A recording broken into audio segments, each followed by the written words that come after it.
आदिनाथ भगवान की। आज छत्तीसगढ़ की इस धरती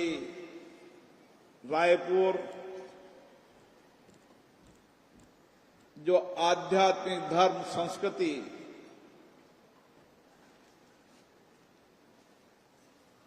साधु मुनि तपस्वी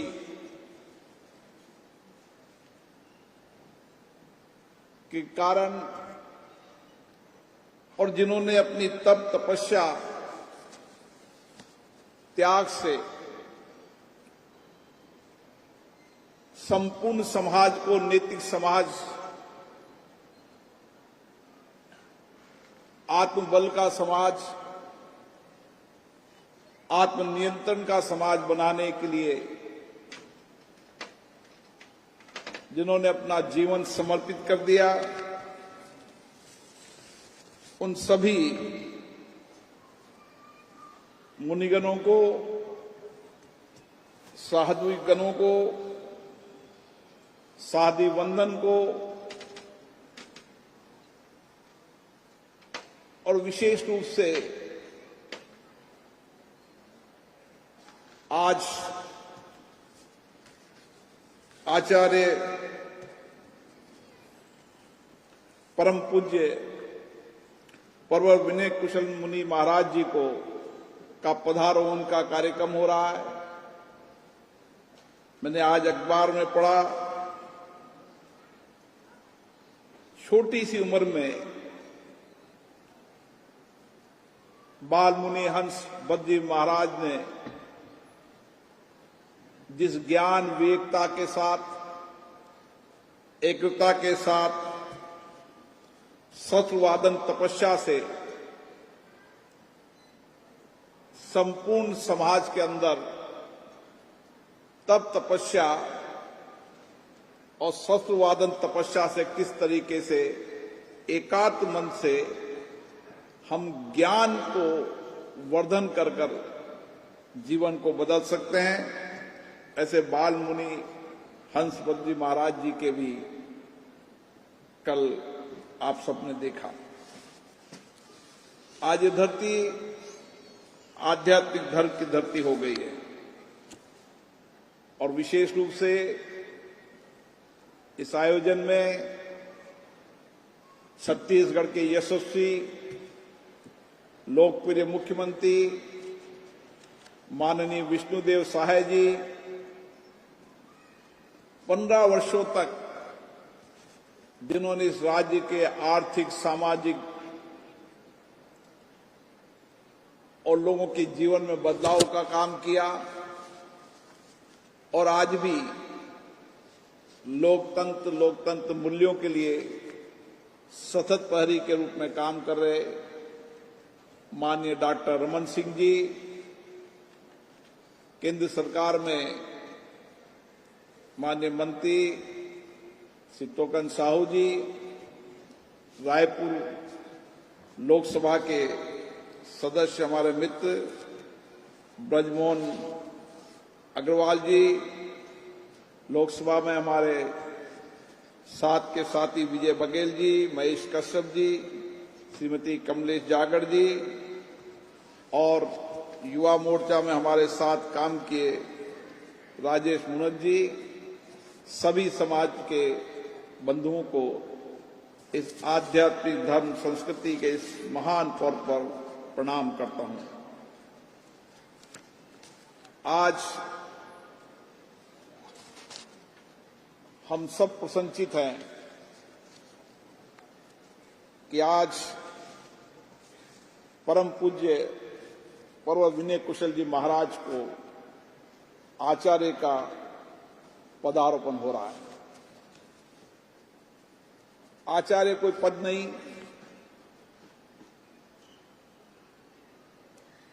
समाज जीवन के अंदर अपनी तप तपस्या ज्ञान लोगों के मानवीय जीवन में परिवर्तन करने के लिए अपने समर्पित जीवन करने वाले विनय कुशल जी महाराज जो आचार्य के बाद भी जहां अपने संघ के साथ समाज जीवन के अंदर लोगों को आध्यात्मिक प्रेरणा देते रहेंगे और जिन्होंने लंबे समय तक समाज में कई लोगों के जीवन को बदलकर मुनि बनाने का काम किया, दीक्षा दी, आने वाले समय में वो इस मुनि संघ का मार्गदर्शन भी करेंगे। निश्चित रूप से ये आयोजन के लिए जो मुझे आयोजनकर्ता दिल्ली आए तो मेरी कोशिश रहती है कि जब जिंदगी में जिस समय शिक्षण हो, मुनि साधु संतों के विचार, उनका ज्ञान श्रवण करने का सौभाग्य मिलता रहे। और आज खुशी है कि आयोजन आध्यात्मिक परंपरा के साथ तप, तपस्या, त्याग, संयम और अनुशासन जीवन की देने के पर्व प्रेरणा पर होगा। निश्चित रूप से व्यक्ति के जीवन के अंदर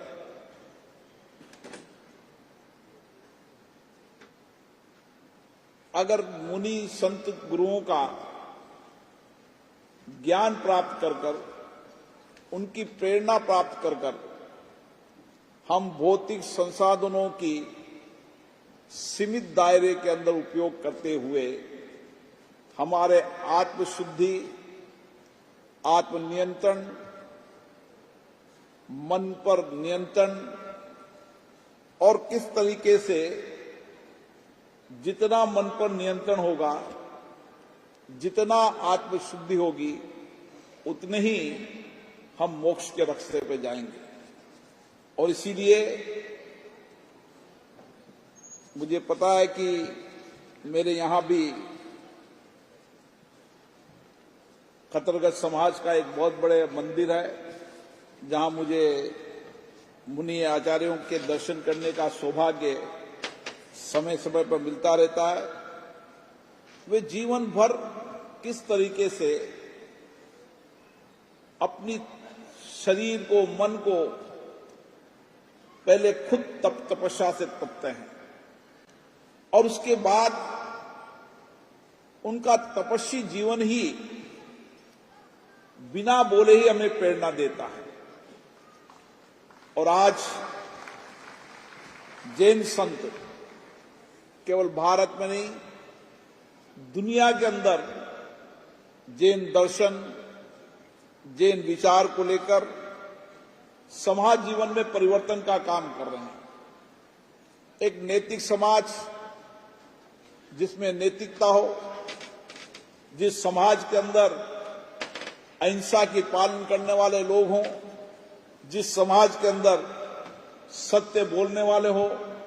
जहां अपरिग्रह और करुणा हो, ऐसे समाज के निर्माण के लिए लाखों जैन संतों ने अपने जीवन को समर्पित किया है। और आज वर्तमान में यही आवश्यकता है,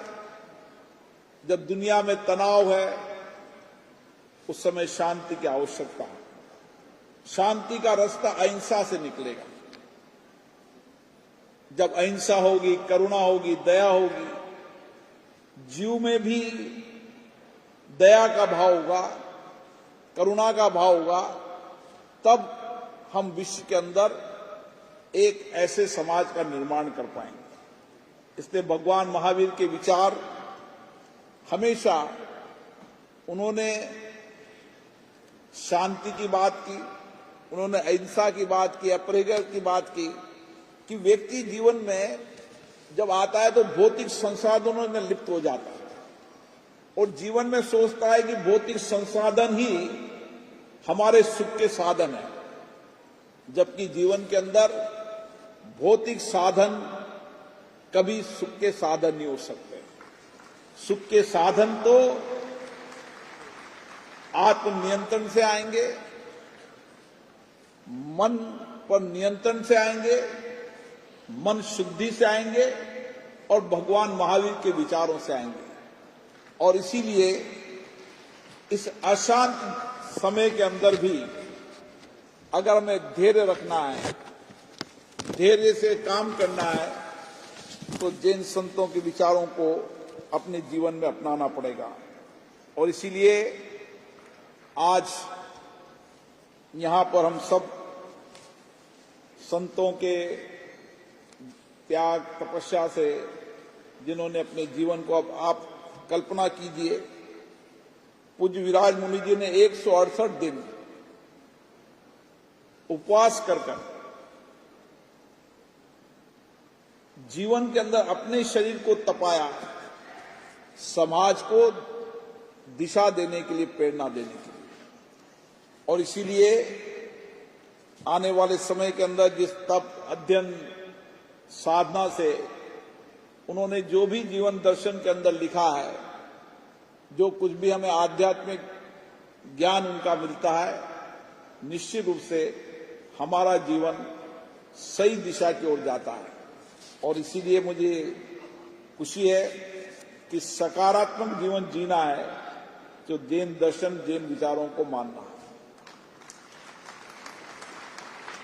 जीवन की सकारात्मक दिशा हो, जीवन में नैतिकता हो, जीवन में सत्य हो, अपरिग्रह जो कुछ भी है समाज का है, ये विचार हो, तो निश्चित रूप से जीवन में कभी भी अशांति मन में नहीं होगी। और आज इसी की आवश्यकता है कि जब समाज में अवसाद, अशांति बढ़ रही है, उस समय तप तपस्या से आत्मबल हो, धैर्य हो, संयम हो,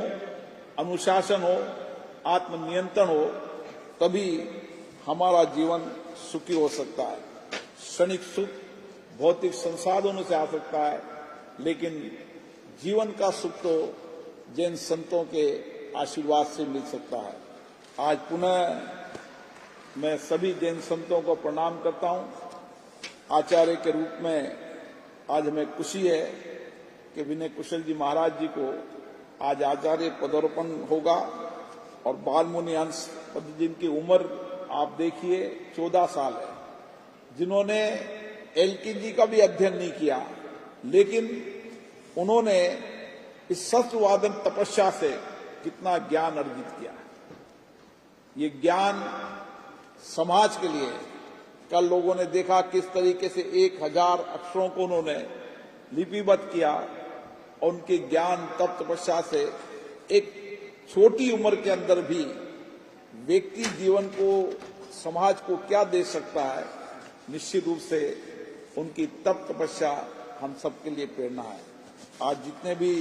साधु संत विराजे हैं, उनकी तप तपस्या हम सब के लिए जीवन में प्रेरणा रहेगी। और हम सब कोशिश करेंगे जैन दर्शन, जैन विचार से अपने जीवन में आत्मबल लाएं, धैर्य लाएं और सत्य नैतिकता समाज की ओर बढ़ें। जब समाज में नैतिकता आएगी